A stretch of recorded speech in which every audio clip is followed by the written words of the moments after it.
मूल होत नाहीये किंवा ज्यांचे मिसकॅरेज होत आहेत तर त्यांना जनरल उपाय सांगते. आणि मग कन्सिव्ह झाल्यानंतर मग तुम्ही कुठल्याही एस्ट्रोलॉजरचा सल्ला घ्या, कारण ते पुढचे उपाय कुंडली बघूनच दिले जातील. बरोबर. तर त्यांनी आधी काय करा, स्वतःच्या घराचं जे मेन मुख्य प्रवेशद्वार आहे त्याच्यामध्ये काय आवाज येतोय का, दरवाजा लावताना बघा असा कर कर आवाज येतो, तर ते नीट करा. बिजागरे वगैरे, कडी वगैरे. मेन गेट नेहमी चांगलं पाहिजे, सुंदर पाहिजे, स्वच्छ पाहिजे. ओके. एंट्रन्स सुंदर पाहिजे आपला प्रत्येकाचा. प्रत्येकाचं. त्याशिवाय तुमच्या उंबऱ्यामध्ये चांदीची तार बसवा, त्यानेच मूल कन्सिव्ह होणार आणि राहणार पण. मूल राहिल्यानंतर पुढचे उपाय तुम्ही ऍस्ट्रोलॉजर कडून घ्या. तुमच्या कुंडलीनुसार मूल राहणार, नक्की राहणार.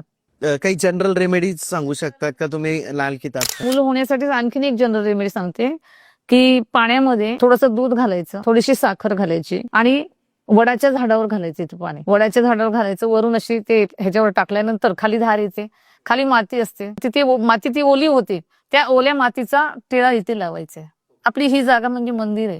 लाल किताबमध्ये खूप चांगले चांगले कॉन्सेप्ट आहेत. आपण जे काही उपाय करतो ना त्याच्या मागे लॉजिक फार वेगळं असतं. त्या ग्रहांची स्थापना केली जाते. तुम्ही जर 43 दिवस असं केलं, तुमच्यामध्ये ट्रान्सफॉर्मेशन होतं, तुमच्या विचारांमध्ये मत परिवर्तन होतं आणि तुमच्या आजूबाजूचं वातावरण, तुमची ही सोच ही सुधारली की सगळं सुधारलं. आपोआप सगळ्या परिस्थिती घडून येतात.